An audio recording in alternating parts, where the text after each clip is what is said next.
Robotech Part 1 the Macross Saga Review. In the mid-80s, eventually controversial company Harmony Gold gained the rights to dub Super Dimension Fortress Macross, which is a bit more of a serious tune compared to other friendlier shows that have been turned into American cartoons like Match Go, renamed Speed Racer, or Science Ninja Team Gatchaman, renamed Battle of the Planets, and only they decided to keep some of the drama of the show intact. Sadly, they also decided to throw in the two other completely unrelated anime shows in Super Dimension Cavalry Southern Cross and Genesis Climber Mospedia in order to make it into enough episodes for its syndication. This led to the series having three arcs set many years apart, and much of the later shows having to be altered, so they could follow on from each other, with some characters renamed to have the same surname as characters from Macross, and people will think they're descendants of the other characters, that it doesn't impact their first set much. During the final few episodes, some footage from Cavalry Southern Cross appears to set up the transition between the two arcs, but it is the most interesting part about Robotech, an anime that at the same time is exclusively to English-speaking markets as the story gets increasingly more and more original to try to tie the three franchises together. The set, as the title suggests, just contains the first arc of the series, the Macross Saga, at 36 episodes, which is funny because the original Macross was only scheduled to be 24 episodes long, but due to its popularity in Japan, it was extended to 36, leaving the writers to stretch the storyline up to 27 episodes, and to make a whole new story set after being ending to fill in the last 9 episodes. Thanks to this, even the Macross Saga of Robotech feels disjointed, and that's before it did in scenes for another show. Now for the here on out, we just be talking about the dub Robotech version of Macross. This is all the release contains. To be fair, two series to share most of the same plot and character names. The setup is interesting enough. The Earth is in turmoil after the massive alien ship crash lands and causes devastation, but as the years go by, Earth eventually unites in peace as they build a city around the spaceship dubbed Macross and retro-engineer the technology in a futuristic space year of 2009 that managed to start the ship's power and plan and taking her for a ride alongside their new Air Force.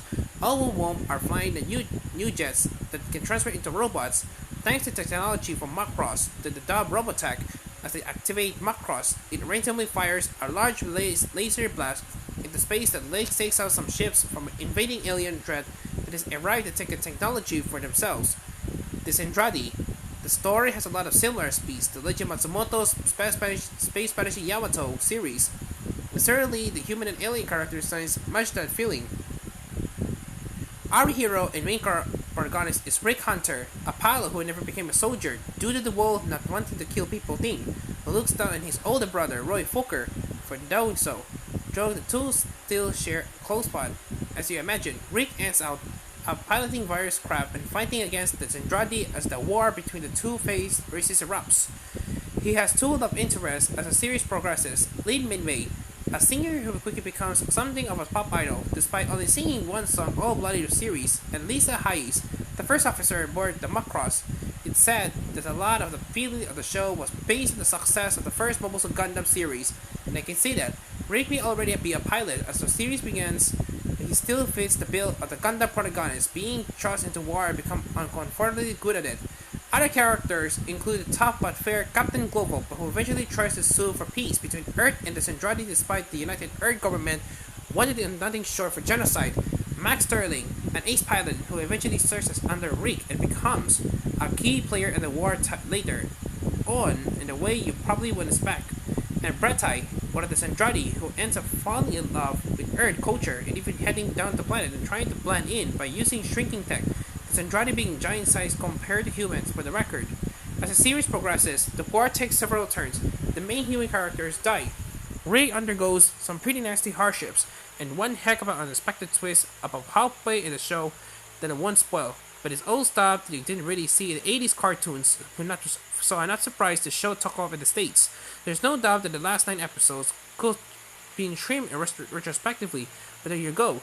In case you're wondering, the characters from Super Dimension Cavalry Southern Cross that appear at the end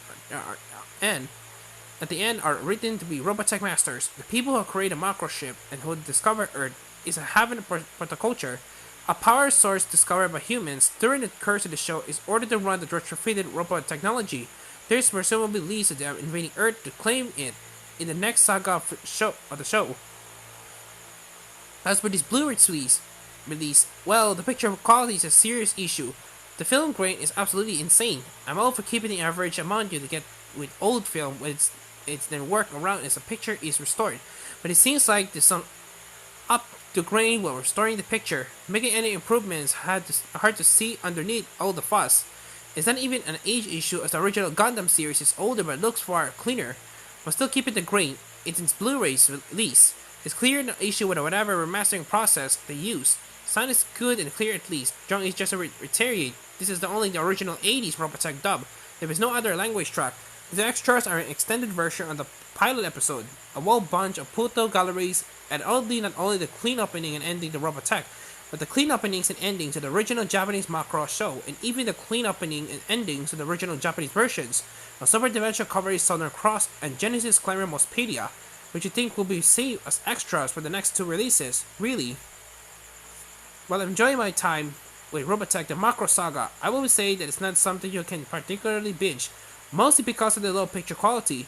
With no nostalgia for the series, it's a lot of cheesy voice acting over 80s anime. It was not at the plot twist, and big moments were really entertained by the end, and I mean it had got old.